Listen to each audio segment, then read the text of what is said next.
नमस्कार मित्रों, स्वागत है आप सभी का हमारे YouTube चैनल आलोक ज्ञान गंगा में। मित्रों, हमारी आज की कहानी एक अनाथ लड़की की बहुत ही दुख भरी कहानी है। मित्रों, इससे पहले कि आप हमारी कहानी में खो जाएं, अगर आप हमारे चैनल पर पहली बार विजिट कर रहे हैं तो कृपया चैनल को सब्सक्राइब कर लें, बेल आइकन को प्रेस कर लें ताकि इस तरीके की कहानियां जो मैं हर रोज लेकर के आता हूं उसका नोटिफिकेशन सबसे पहले आप तक पहुंचे। तो चलिए मित्रों, देर ना करते हुए कहानी को शुरू करते हैं। मेरा नाम सनाया है और आज मैं बहुत खुश हूं।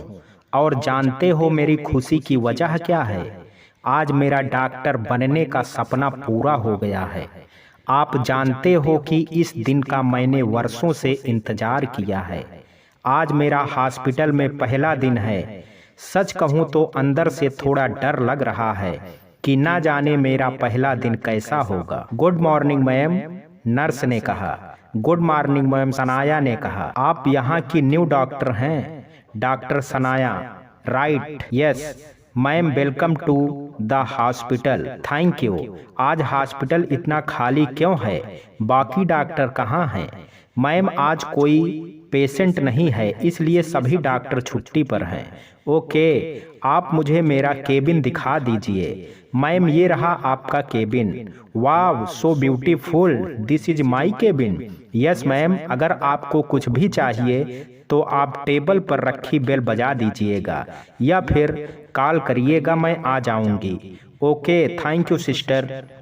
वाव, इतना बड़ा केबिन है, जितना मैंने सोचा था उससे कहीं ज्यादा बड़ा है। ये गोल घूमने वाला चेयर भी है जिसे मैं टीवी में देखती थी और सोचती थी कि इस पर मैं कब बैठूंगी। और ये टेलीस्कोप जिससे मैं बचपन में फूफा जी के हार्ट बीट सुनती। कहते हैं कि हर कामयाब इंसान के पीछे किसी ना किसी इंसान का बड़ा हाथ होता है। मेरे भी पीछे एक इंसान का बड़ा हाथ था, मेरे आदरणीय फूफा जी। वे भी एक डॉक्टर थे और आज मैं उन्हीं के कारण डॉक्टर बन पाई हूँ।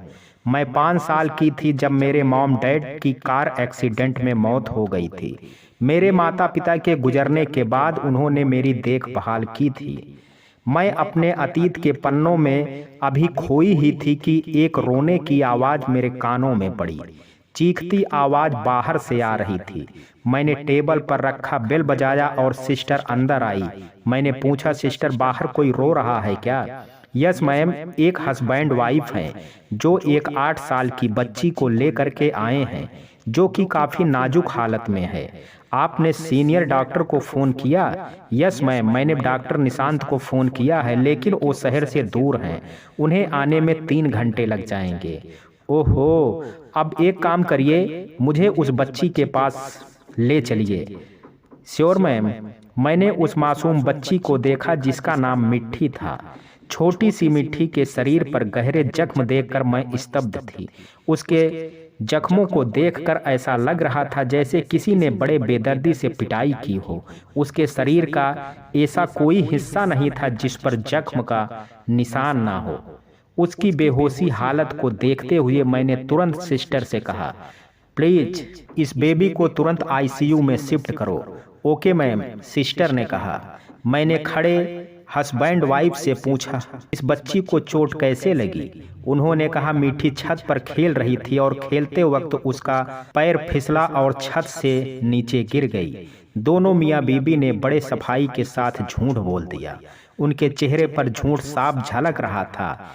ऐसा लग रहा था जैसे वो मुझसे कुछ छुपाने की कोशिश कर रहे हैं। उन्होंने मुझसे रिक्वेस्ट किया, मैडम चाहे तो आप जितना पैसा ले लो पर मेरी बच्ची को बचा लें। See this it a senior, ये सीरियस केस। और आज मेरा हॉस्पिटल में पहला दिन था। मैं एक्सपीरियंस डॉक्टर नहीं हूँ, फिर भी मुझसे जितना हो सकता है मैंने ब्लड को रोकने के लिए दवा और पट्टी कर दी है।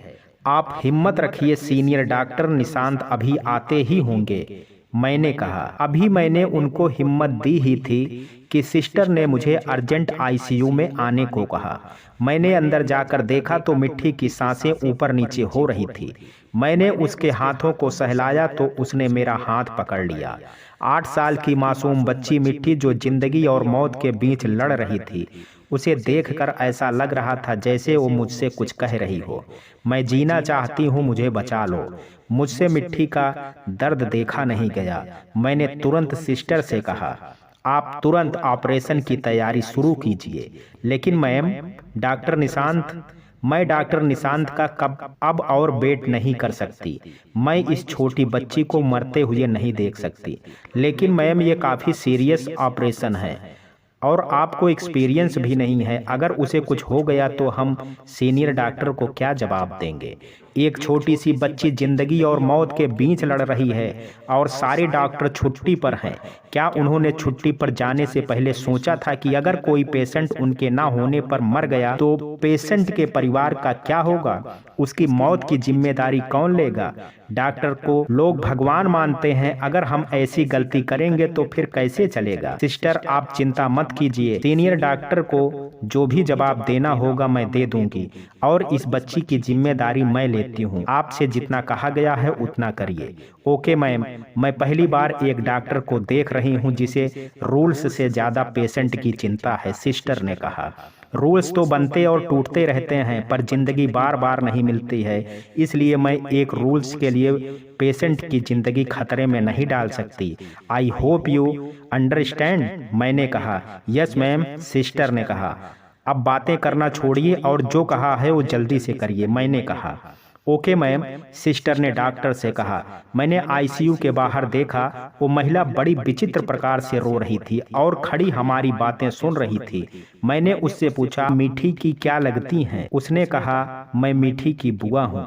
मैंने जब उसके मुंह से बुआ शब्द सुना तो लगा जैसे मेरे कदम रुक गए। उस बुआ शब्द से मुझे नफरत हो गई। बुआ शब्द के सुनते ही मेरे अतीत की यादें फिर से ताजा हो जाती हैं। आखिर क्यों बुआ शब्द के सुनते ही सनाया के कदम रुक गए? मेरे डॉक्टर बनने का सफर इतना आसान नहीं था। मेरे रास्ते में अगर कोई सबसे बड़ी रुकावट थी तो वो थी मेरी बुआ। उन्होंने मुझे कभी अपना माना ही नहीं। वो हमेशा मेरे साथ परायों जैसा व्यवहार करती थी। छोटी छोटी बातों पर गुस्सा करना और डांटने के बहाने ढूंढना उनकी आदत बन गई थी। मैं 5 साल की थी जब मेरे फूफा जी मुझे अपने घर ले गए। दिल्ली के शांतिबाड़ा में उनका 3 BHK का फ्लैट था। अगर मेरे वहां रहने से कोई सबसे ज्यादा खुश था तो वो थे मेरे फूफा जी। बुआ खुश होने का दिखावा करती थी पर वो मेरे आने से खुश नहीं थी। वे खुश होने का ड्रामा तो तब तक चलता रहा जब तक मेरी प्रॉपर्टी के पैसे फूफा जी को मिल नहीं गए। उसके बाद बुआ ने मेरे साथ वो सब किया जिसे शब्दों में बयां करना भी मुश्किल है। 3 जनवरी 1997 मेरी जिंदगी का पहला काला दिन था। सुबह के 5 बज रहे थे। अचानक एक पानी के छींटों ने मुझे नींद से जगा दिया। मैंने उठकर देखा, बुआ के हाथ में एक बड़ा सा मग था। वो मेरे उठने तक पानी से भरा मग मेरे ऊपर उड़ेल चुकी थी। मेरी बुआ मुझे गुस्से से भरी निगाहों से देख रही थी। उन्होंने मुझ पर चिल्लाते हुए कहा, अरे लड़की, उठ जा। जब देखो तब सोती रहती है। काम कौन तेरा बाप करेगा? क्या हुआ बुआ, मुझ पर इतना गुस्सा क्यों कर रही हो? ऐसा क्या कर दिया है मैंने? ओए होए, ऐसा क्या कर दिया मैंने? वही तो, तूने कुछ किया कहाँ है? आज तक तो तेरे लिए हम ही कर रहे हैं। सुबह के 9 बजे तक सोने देना, खाने में 56 भोग देना, स्कूल जाने के लिए तैयार करना, तरह तरह के खिलौने देना, सोने से पहले मलाई वाला दूध देना। 1 साल से तेरा काम कर रही हूँ। बहुत कर लिया तेरा काम। आज से सारा घर का काम तू खुद करेगी। झाड़ू उठा और सफाई करना शुरू कर और फटाफट हाथ चलाना। अभी बहुत सारे काम पड़े हैं। समय पर काम खत्म नहीं हुआ तो आज खाना नहीं मिलेगा। जो बुआ मुझे मीठी आवाज से मेरा सोना, मेरी गुड़िया, मेरी रानी बिटिया कहकर पुकारती थी, उस दिन मैं उनका विकराल रूप देखकर हैरान थी। क्या ये वही बुआ थी जिससे मैं पहली बार मिली थी? ये सब कुछ दिखावा था जो उस दिन मैं सामने आ गया। मैंने दाईं ओर देखा, एक बड़ा सा झाड़ू रखा हुआ था जिससे मुझे पूरे घर की सफाई करनी थी, और बाईं ओर मायसा थी जो अब तक घोड़े बेचकर सो रही थी। मेरी उम्र उस समय 6 साल रही होगी जब मैंने पहली बार घर का सारा काम किया था। सॉरी, मैंने आपको मायसा के बारे में नहीं बताया। उसके बारे में जितना बताऊं उतना कम है। मायसा मेरी बुआ की बेटी और मेरी हम उम्र है। वो मेरी कजिन सिस्टर है, पर हम दोनों में कभी नहीं बनी। वो मुझसे नफरत करती है, पर मैंने उससे कभी नफरत नहीं की। उसको पसंद नहीं जो मेरी मेरी तारीफें करे। फूफा जी जब भी मेरे लिए कोई गुड़िया लेकर आते तो उसको अच्छा नहीं लगता। वो चाहती थी इस घर में जो भी आए उस पर अधिकार सिर्फ उसका हो। फूफा जी को मेरे प्रति ज्यादा स्नेह से उसका ईर्ष्या होती थी, और यही बात बुआ को भी पसंद नहीं थी। बुआ अपना सारा प्यार अपनी इकलौती बेटी मायसा पर लुटाती थी। देर तक सोने देना, उसे खेलने की छूट देना, उससे कोई काम ना कराना, पर दूसरी ओर बुआ मुझसे सारा काम कराती थी। जैसे घर के जूठे बर्तन धोना, झाड़ू पोंछा करना, कपड़े धोना, और यहाँ तक कि मायसा के भी सारे कपड़े या सारे काम मुझसे भी करवाती। फूफा जी जब तक घर में रहते मुझ पर प्यार लुटाती थी बुआ, पर उनके जाने के बाद वो मुझ पर हुक्म चलाती थी। एक दिन मैं घर में पोंछा लगा रही थी और अचानक मेरे फूफा जी आ गए और उन्होंने मुझे देख लिया और पूछा, तुमसे पोंछा लगाने को किसने कहा? मैंने सिसकते हुए कहा, बुआ ने। ममता कहाँ है? ममता यानी बुआ। फूफा जी ने पूछा, वो टीवी देख रही हैं। फूफा जी गुस्से में गए और टीवी को उठाकर बालकनी से बाहर फेंक दिया। क्या हुआ, आपने बाहर टीवी क्यों फेंक दिया? बुआ ने दबे हुए आवाज में कहा। सनाया बिटिया को तुमने पोंछा लगाने को कहा? फूफा जी ने पूछा। नहीं नहीं तो झूठ मत बोलो, मायसा कहाँ है? मायसा स्कूल गई है। मायसा स्कूल में है और सनाया बिटिया को स्कूल भेजने के बजाय उससे घर के सारे काम करवा रही हो। तुम्हें शर्म नहीं आती है? फूफा जी ने गुस्से में कहा। हाँ तो और क्या करूं? उसे अपने सर पर बिठा लूं? अगर उसे घर में रहना है तो घर के सारे काम करने पड़ेंगे। जितना तुम्हारा इस घर पर अधिकार है उतना सनाया बिटिया का भी है। और जो तुम इतने महंगे साड़ी और लाली लिपस्टिक लगाकर बन ठन करके बैठी हो, वो किसके पैसे हैं? ये सब सनाया बिटिया के पैसे हैं। फूफा जी ने कहा। उसके पैसे हैं तो क्या हुआ, घर तो हमारा है ना, उसे रहने दे रही हूँ, वही बहुत है। मेरा बस चले तो मैं उसे घर से निकाल दूं, बुआ ने कहा। हो तुम, नाम ममता है पर जरा भी तुम में उस बच्ची के लिए ममता नहीं है। खबरदार जो आज के बाद तुमने उससे कोई काम करवाया तो, और मैं देखता हूँ तुम उसे घर के बाहर कैसे निकालती हो, फूफा जी ने कहा।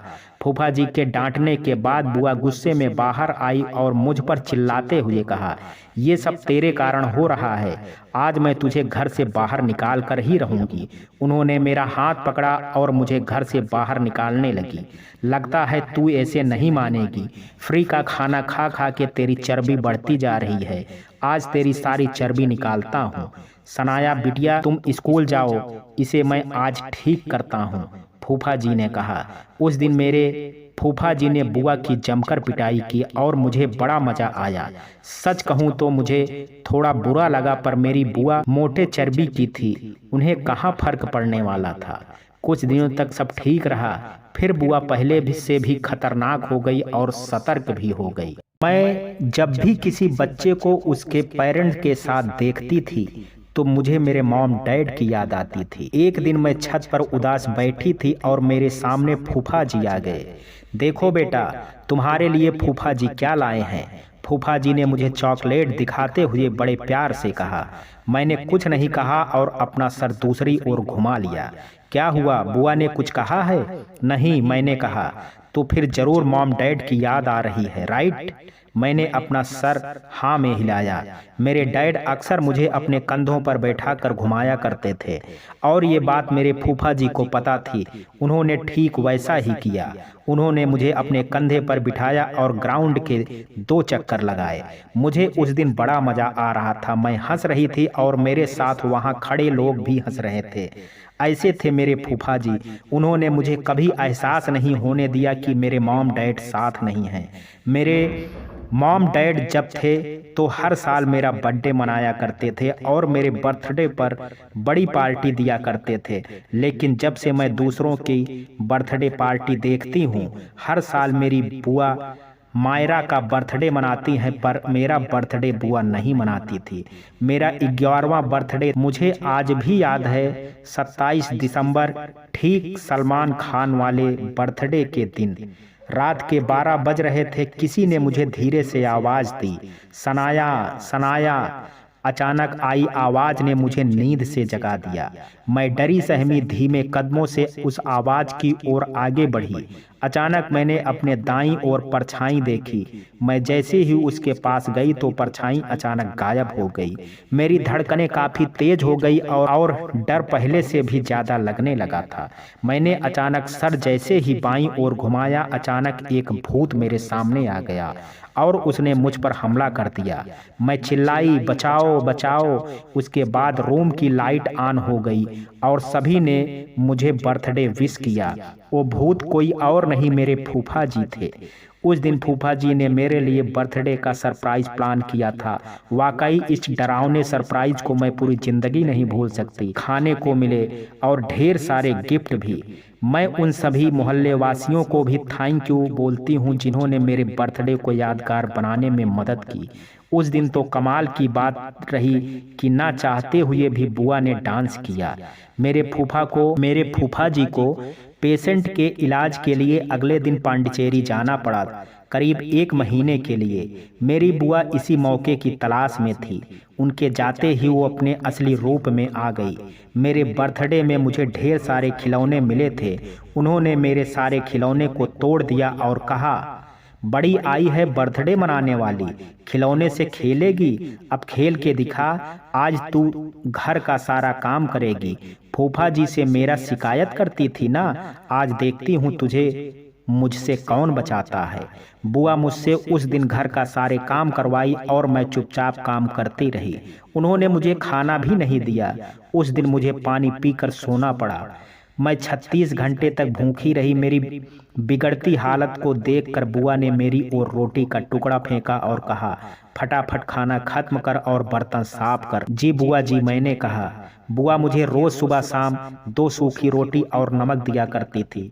मैं स्कूल से आने के बाद बुआ के कामों में लग जाया करती थी। मैं रात को सोते वक्त पढ़ाई करती थी। बुआ को मेरा पढ़ना पसंद नहीं था, इसलिए एक दिन उन्होंने मेरी किताबें जला दी। फिर भी मैं अपने क्लास में फर्स्ट आई थी और मायरा लास्ट। उससे तो बुआ कोई काम भी नहीं कराती थी, ना ही उन्होंने उसकी किताबें फाड़ी। फिर भी वो फेल हो गई। बुआ ने तो उसे डांटा भी नहीं, उल्टे क्लास में फेल होने के कारण मेरे मत्थे बढ़ दिया। अक्सर आस पड़ोस के लोग मेरी तारीफ किया करते थे, पर मेरी तारीफ सुनना ना बुआ को अच्छा लगता था ना मायरा को। मेरे बचपन का ऐसा कोई दिन नहीं गया जिस दिन मैंने बुआ की जली कटी ना सुनी हो। अब तो बुआ मुझे मारने भी लगी थी, मोटे छड़ी से। छोटी छोटी बातों के लिए मेरी बुआ मुझे मारा करती थी, जैसे सब्जी के जलने पर, दूध के गिरने पर, आयरन करते वक्त साड़ी के जलने पर। वो हर वक्त मुझे मारने की कोई ना कोई बहाना ढूंढती रहती थी। एक दिन मायसा ने मुझसे मेरा गुड़िया छीन लिया। जब मैंने उससे गुड़िया वापस मांगा तो उन्होंने उसकी आंखें निकाल दी। मुझे गुस्सा आया और मैंने उसकी गलती पर एक थप्पड़ उसे मार दिया। वो रोने लगी और उसने बुआ से मेरी शिकायत कर दी। बुआ ने कहा, सनाया जरा किचन से गरम तेल ले आना। जी बुआ, अभी लाई, मैंने कहा। मैं हैरान थी। बुआ ने मुझे मारा नहीं, बल्कि मुझे प्यार से गरम तेल लाने को कहा। मैं किचन में गई और कटोरे में गरम तेल ले आई। ये लो बुआ गरम तेल। बेटा जरा अपना हाथ आगे करना, बुआ ने कहा। बुआ के कहने पर मैंने अपना हाथ आगे कर दिया और बुआ ने पूरा गरम तेल मेरे हाथ पर डाल दिया। गरम तेल के पड़ते ही मेरे हाथ की चमड़ी जल गई। मैं जोर से चिल्लाई और रोने लगी। मैं मम्मा पापा चिल्ला रही थी, पर मेरा सुनने वाला वहाँ कोई नहीं था। एक छोटी सी गलती की इतनी बड़ी सजा दे दी थी मेरी बुआ ने। मैं दर्द से कराह रही थी और बुआ हंस रही थी। उन्होंने आंख बड़ी की और मेरी ओर देखकर गुस्से में कहा, बहुत तेरे हाथ चल रहे हैं, मेरी बेटी को थप्पड़ मारेगी? अभी तो सिर्फ तेरी चमड़ी जलाई है, अगर दोबारा उसकी तरफ हाथ उठाया या हाथ लगाई तो तेरी आंख निकाल लूंगी। मेरी बुआ कितनी जालिम थी, उसे मुझ पर जरा भी तरस नहीं आया। उस दिन को जब भी याद करती हूँ मेरे रोंगटे खड़े हो जाते हैं। मैं उस दिन को कभी याद करना नहीं चाहती। मेरे फूफा जी बुआ को मारते मारते थक चुके थे, पर ना उनके इरादे बदले और ना उनकी आदत। मेरे फूफा जी ने मुझे एक बात बताई थी, जीवन में अगर सपने बड़े होते हैं तो कठिनाइयां भी बहुत बड़ी आती हैं। तुम उन कठिनाइयों को स्वीकार करो और आगे बढ़ो। फूफा जी के इन्हीं शब्दों ने मुझे मेरे सपनों से मिलवाया और मैं डॉक्टर बन गई। मैंने जीवन में आई सभी कठिनाइयों को चुनौती बना लिया और लक्ष्य को पाने में जी जान से मेहनत किया। मैं 10th और 12th क्लास में टॉपर रही। उसके बाद मैंने नीट का एग्ज़ाम क्लियर किया और मेरा दाखिला मुंबई के टॉप मेडिकल कॉलेज में हो गया। हालांकि बुआ ने पूरी कोशिश की कि मेरा एडमिशन मेडिकल कॉलेज में ना हो, पर मेरे फूफा ने उनकी एक ना चलने दी। मैं कॉलेज की छुट्टियों में बुआ के घर गई तो देखा कि वहाँ पूरा घर तहस नहस हो चुका था। वहाँ ना तो बुआ थी, ना मेरे प्यारे फूफा जी थे और ना मेरी कजिन सिस्टर मायसा थी। मेरे जाने के बाद मायसा ने बुआ के सारे गहने चुरा लिए और वो लड़की किसी लड़के के साथ भाग गई। गुस्से में आकर फूफा जी ने सारे प्रॉपर्टी के पेपर्स मेरे नाम कर दिए। जब बुआ को इस बात का पता चला तो अपना आपा खो बैठी और मेरे फूफा जी को खाने में जहर दे करके मार डाला। आज बुआ जेल में हैं और अपनी गलतियों की सजा काट रही हैं। मुझे इस बात का अफसोस जिंदगी भर रहेगा कि मैं अपने प्यारे फूफा जी की जान नहीं बचा पाई।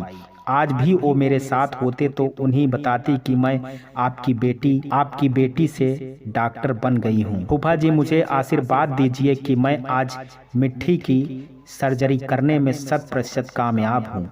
आज मैं अपने प्यारे फूफा जी के आशीर्वाद से डॉक्टर तो बन गई हूँ, पर मुझे इस बात का डर है कि मैं फूल सी बच्ची मिट्टी की जान बचा पाऊंगी या नहीं।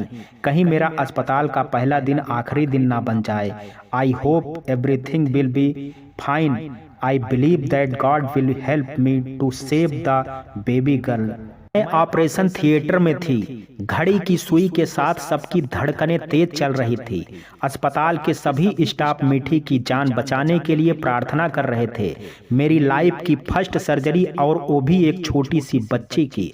उसको बचाने की जिम्मेदारी मेरी थी। हर समय मिठी की सांसें ऊपर नीचे देख रही थी। उसके जख्म काफी गहरे थे, इस कारण उसके घाव को भरने में काफी वक्त लग गया। जख्म काफी गहरा होने के कारण उसका काफी ब्लड गिर चुका था। मैंने तुरंत उसको ब्लड के सैंपल्स की जांच की और उसको ब्लड चढ़ाया। ब्लड से मैच करके ब्लड चढ़ाया। थोड़ी देर तक ठीक रही हो और फिर अचानक उसकी सांसें रुक गई। मीठी मर चुकी थी। मीठी की धड़कन के साथ हम सबकी धड़कनें रुक गई। मैं हताश होकर के गिर गई। मुझे समझ नहीं आया कि मैं क्या करूं। मुझे एकदम से फूफा जी का मांगा हुआ प्रॉमिस याद आया। फूफा जी ने कहा था, बिटिया मुझसे वादा करो कि जीवन में तुम कभी हार नहीं मानोगी, मुश्किलों का डट करके सामना करोगी और हार को जीत में बदलने का पूरा प्रयास करोगी। कहते हैं कि भगवान भी उसी की मदद करता है जो अपनी मदद खुद करता है। मैं फिर से उठी और मीठी की छाती पर 5 बार पुश किया। उसके कुछ सेकंड बाद एक चमत्कार हुआ। मीठी की सांसें चलने लगी और मेरी सांस में सांस आई।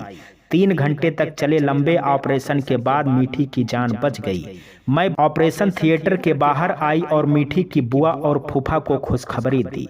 The operation is successful, she is out of the danger. आप अब मीठी से मिल सकते हैं। मैंने कहा, thank you so much doctor, आपने मेरी बच्ची को बचाकर मुझ पर बहुत बड़ा उपकार किया है। मीठी की बुआ ने कहा, किसी की भी जान बचाना एक डॉक्टर का फर्ज है और हम अपने फर्ज से कभी नहीं चूकते। अब आप मेरी तारीफ करना छोड़िए और जाकर मीठी से मिलिए, वो आपका वेट कर रही है और जरा बातें कम कीजिएगा। मैंने कहा, ओके डॉक्टर, मीठी के बुआ ने कहा। मैंने जानबूझकर मीठी की बुआ और फूफा को अंदर भेजा ताकि मैं ये देख सकूं वो मीठी से कैसे पेश आते हैं। मैं कैमरा के थ्रू उन पर नज़र रखने लगी। कुछ देर बाद मैंने देखा कि मीठी काफ़ी घबराई हुई है और उसकी बुआ उसे आंखें दिखा रही हैं। शायद वो उसे अपना मुंह बंद करने को कह रही थी। मैंने कोने में उसको फूफा को देखा। वो मीठी की बाईं ओर बैठा हुआ था और उसके हाथ में एक ब्लेड था जिससे वो मीठी की ऑक्सीजन पाइप को काट रहा था। उसका फूफा उसको मारने की कोशिश कर रहा था। मैं भागकर ऑपरेशन थिएटर में गई और उसके फूफा के हाथ से ब्लेड छीनकर उसके गाल पर जोड़ का एक थप्पड़ जड़ दिया। थप्पड़ इतना जोरदार था कि अस्पताल का पूरा स्टाफ वहां इकट्ठा हो गया। मैं पुलिस को भी अपने साथ ले गई थी। मैंने मीठी की बुआ और उसके फूफा दोनों को अरेस्ट करवा दिया। अचानक वहां पुलिस कैसे आ गई, आप यही सोच रहे होंगे ना। पुलिस वहां अचानक नहीं आई थी, उसे मैंने बहुत पहले बुला लिया था। बस वो मेरे इशारे का इंतजार कर रहे थे और मैं सही वक्त का। मुझे उसी समय शक हो गया था जब मैंने मीठी के शरीर पर गहरे जख्म देखे थे और उसके बुआ फूफा ने बड़े सफाई के साथ झूठ बोल दिया था। उन दोनों के पकड़े जाने के बाद कुछ ही समय में दोनों का काला चिट्ठा खुल गया था। मीठी की बुआ फूफा ने बयान दिया कि मीठी के पिता शहर के जाने माने बिजनेसमैन थे। उनके पैसों पर उनकी वर्षों से नजर थी। इसी को देखते हुए उन्होंने एक दिन प्लान बनाया और मीठी के माता पिता की हत्या कर दी। उन दोनों के मरने के बाद मीठी की जिम्मेदारी उसके बुआ फूफा ने ले ली। मीठी अपने माता पिता की इकलौती वारिस थी और प्रॉपर्टी पर सिर्फ उसका अधिकार था। उसके बुआ फूफा बड़े बेरहम थे। वो रात के अंधेरे में मीठी की पिटाई करते थे और सुबह कोई ना कोई बहाने ढूंढते थे। आज की घटना जो मीठी के साथ घटी थी उसमें उसके बुआ फूफा का बड़ा हाथ था। उन्होंने उसे बेल्ट से इतना पीटा कि उसे मारकर अधमरा कर दिया। ये सब कुछ एक साजिश के तहत किया गया था। मैं अभी पुलिस से मीठी के बारे में कुछ जान ही रही थी। गुस्से में तिलमिलाए सीनियर डॉक्टर निशांत आ गए। उन्होंने आते ही नर्स से सवाल किया, where is the doctor Sanaya? Sir, वो ऑपरेशन थिएटर में है, सिस्टर ने कहा। Call her right now, doctor Nishant ने कहा। सिस्टर ने मुझे बताया और मैं डॉक्टर निशांत से मिलने चली गई। डॉक्टर निशांत मुझे गुस्से भरी निगाहों से देख रहे थे। मैं जैसे ही उनके पास गई वो मुझ पर बरस पड़े। तुम्हारी हिम्मत कैसे हुई मेरे बिना परमिशन के ऑपरेशन करने की? आज तुम्हारा पहला दिन था। यस सर, मैंने कहा। Under whose authority did you take up the case? Sorry sir, child was the critical, so मैंने सोचा कि। डॉक्टर निशांत ने मेरी बातों को बीच में काटते हुए कहा, तो तुमने सोचा कि wow what is an opportunity day, एक में इमरजेंसी केस, क्यों ना इस मौके का फायदा उठाया जाए। तो तुमने सोचा कि डॉक्टर नहीं है तो क्यों ना इस इमरजेंसी केस का आज फायदा उठाया जाए और सीनियर डॉक्टर को नीचा दिखाया जाए, डॉक्टर निशांत ने कहा। नो सर, मैंने ये नहीं सोचा था। एक्चुअली तुमने कुछ सोचा ही नहीं। तुमने पहले ही दिन बिना किसी सीनियर डॉक्टर के सुपरविजन के सब कुछ कर दिया। You thanks this is a right, doctor Nishant ने कहा। नो सर, मैंने कहा। तो फिर तुमने ऑपरेशन थिएटर में कदम कैसे रखा? क्या तुम हॉस्पिटल के सारे रूल्स भूल गई हो या फिर तुम अपने आप को मुझसे भी बड़ा डॉक्टर समझती हो? अगर उस बच्ची को कुछ हो जाता तो हम उसके पेरेंट्स को क्या जवाब देते, डॉक्टर निशांत ने कहा। सॉरी सर, मैं मजबूर थी। वो बच्ची काफ़ी जख्मी हालत में अस्पताल में आई थी। अगर मैं समय रहते उसकी सर्जरी नहीं करती तो उसकी डेथ हो सकती थी। सर, हमने आपसे कांटेक्ट किया था पर आपने आने में बहुत देर कर दी, मैंने कहा। व्हाट डू यू मीन्स कि मैंने जानबूझकर आने में देर कर दी? एक तो चोरी, ऊपर से सीना जोड़ी। तुमने पहले ही दिन बिना किसी सीनियर डॉक्टर के सुपरविजन के एक पेशेंट को ट्रीट करने की गलती की है। According to the hospital rules use of the suspected, doctor Nishant ने कहा। सर, मैंने कोई रूल्स नहीं तोड़े हैं, मैंने केवल पेशेंट की जान बचाई है। लेकिन सर, आपने बताया नहीं कि आपसे किसने कहा कि मैंने उस बच्ची को ऑपरेशन किया है? मैंने कहा। वो मुझसे, डॉक्टर निशांत ने घबराते हुए कहा। वो मुझसे क्या सर? आपसे किसने कहा वो बताइए, मैंने पूछा। वो मुझसे अस्पताल के एक स्टाफ ने कहा था, डॉक्टर निशांत ने कहा। सर, सारे स्टाफ तो यही हैं। क्या आप में से किसी ने कहा था? मैंने सभी स्टाफ से पूछा। नो मैम, सभी स्टाफ ने मुझसे कहा। फिर सर, आपको किसने बताया? मैंने डॉक्टर निशांत से पूछा। मुझसे किसी ने भी कहा हो, तुम्हें उससे क्या? तुम मुझसे मेरे केबिन में आकर मिलो, डॉक्टर निशांत ने कहा। डॉक्टर निशांत जब जाने लगे तो मैंने उनको रोकते हुए कहा, 1 मिनट रुकिए सर, आपको बताने वाला शख्स कहीं मीठी के फूफा तो नहीं है? मैंने पूछा, तुम्हारे कहने का मतलब क्या है कि उस बच्ची को मारने की साजिश में उसके बुआ फूफा के साथ मैं भी शामिल था? डॉक्टर निशांत ने कहा, सर मैंने तो कुछ कहा ही नहीं, वो तो आपने ही सब कुछ उगल दिया है। आपको कैसे पता चला कि मिठी के बुआ फूफा ने ही उसकी हत्या की साजिश रची थी? मैंने पूछा। डॉक्टर निशांत अपने जाल में फंस चुके थे। उन्होंने अस्पताल आकर बहुत बड़ी गलती कर दी थी। अब उनके पास बचने का कोई रास्ता नहीं था। वो डॉक्टर निशांत ने झिझकते हुए कहा, ओ क्या सर, आपकी पोल खुल चुकी है। जब मैंने पुलिस कंप्लेंट की थी तब तक मिठी के फूफा का फोन टैप हो रहा था और उन्होंने जिस शख्स से बात की थी वो आप थे। सर आपने एक छोटी सी बच्ची की जान की कीमत 20 लाख लगाई। मैंने नम आंखों से कहा, वाह रूबीज, क्या बकवास कर रही हो? कोई इसकी बात पर यकीन मत करना, ये लड़की झूठ बोल रही है। मैंने कोई पैसा वैसा नहीं लिया है, डॉक्टर निशांत ने कहा। मैं झूठ बोल रही हूँ सर, मैं आपको अपना आइडल मानती थी। आप इंडिया के टॉप डॉक्टर्स में एक थे। आपने इतनी बड़ी गलती कैसे कर दी? मैं यहाँ खड़े सभी लोगों से कहना चाहती हूँ, डॉक्टर निशांत ने मिठी के बुआ फूफा से मिठी के इलाज ना करने और पोस्टमार्टम के गलत रिपोर्ट तैयार करने के 20 लाख रुपए लिए थे और सारे डॉक्टर्स को उन्होंने ही आज छुट्टी पर भेजा था ताकि कोई भी मिठी का इलाज समय पर ना कर पाए। मैंने कहा। डॉक्टर निशांत अपने आप को जाल में फंसता देख भागने लगे, पर पुलिस ने उन्हें घेर लिया और अरेस्ट कर लिया। मैंने जिस तरह से अपनी समझदारी दिखाकर मिठी की जान बचाई और अपने पहले दिन ही सीनियर डॉक्टर निशांत से लड़ी, उसकी सबने सराहना की। आज पूरे अस्पताल के लोग मेरे लिए तालियां बजा रहे थे। अगर कोई ऐसा तारीफ का हकदार है तो वो मेरे फूफा जी हैं। उनकी सीख ने मुझे सही और गलत का फर्क समझाया। उन्होंने मुझे इतना सख्त बनाया कि मैंने अपनी नौकरी की परवाह न कर डॉक्टर निशांत से भिड़ गई और उसके असली चेहरे को बेनकाब कर दिया। मैं ये सोचती हूँ, अगर मैं आज नहीं आती तो मिठी का क्या होता? क्या उसकी जान बच पाती? मासूम सी मिठी ने छोटी सी उम्र में सभी दुखों को झेल लिया था। उसकी और मेरी कहानी कितनी मिलती जुलती है। बस फर्क इतना है कि मेरी बुआ बदमाश थी और मेरे फूफा जी मेरे साथ थे, पर उसके केस में उसके बुआ फूफा दोनों बदमाश थे। उसका साथ देने वाला कोई नहीं था। मैं मिठी के पास गई। मिठी उदास थी। मैंने उससे कहा, हाय मिठी, देखो मैं तुम्हारे लिए क्या लाई हूँ।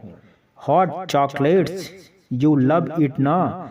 मिठी ने चॉकलेट देखा पर कुछ नहीं कहा। I think you raised you don't worry chocolate, so wow is it? मैंने कहा, wow teddy bear, so cute, ये मेरे लिए है? मिठी ने मीठी आवाज में कहा। नहीं, ये प्यारी मिठी के लिए है जो रोती नहीं है, हंसती है। अगर तुम्हें चाहिए तो पहले हंसना होगा, मैंने हंसते हुए कहा। ही मीठी ने हंसी। ये मेरी गुड़िया है, इसे मेरे फूफा जी ने दिया था। वो बहुत प्यार करते थे, पर ये आज से तुम्हारा है, इसे संभाल कर रखना। मैंने कहा, ओके। इसकी एक आंख किसने निकाली? मीठी ने पूछा। मेरी कजिन सिस्टर मायसा ने गुड़िया की आंख निकालती थी। उसके लिए मैंने उसको एक जोर का थप्पड़ भी मारा था, पर मेरी बुआ ने मुझे ही धो दिया था। मैंने कहा, ही आपकी बुआ आपको भी मारती थी? मीठी ने हंसते हुए कहा। हाँ, बहुत ज्यादा। मैंने कहा। अभी मैं मीठी से खट्टी मीठी बातें कर ही रही थी कि इतने में इंस्पेक्टर करण आ गए। उन्होंने मुझसे कहा, डॉक्टर सनाया, मुझे इस केस के सिलसिले में मैं मिठी का स्टेटमेंट लेना है। ये यस श्योर, पर मुझे आपसे एक सवाल पूछना है। हाँ पूछिए, क्या पूछना है? इंस्पेक्टर करण ने कहा। क्या मैं मिठी को अपने साथ रख सकती हूँ? मैंने कहा, हाँ अगर मिठी चाहे तो। इंस्पेक्टर करण ने कहा। मैंने मिठी से पूछा, मिठी क्या तुम मेरे साथ रहना पसंद करोगी? मिठी ने एक प्यारी सी स्माइल दी और मेरा हाथ जोर से पकड़ लिया। तो दोस्तों, ये कहानी आपको कैसी लगी? आप अपनी राय मुझे कमेंट करके जरूर बताइए। वीडियो अगर आपको पसंद आया हो तो वीडियो को लाइक, शेयर और चैनल को सब्सक्राइब करना ना भूलें। कल मिलते हैं एक नई कहानी के साथ। तब तक के लिए जय हिंद, जय भारत।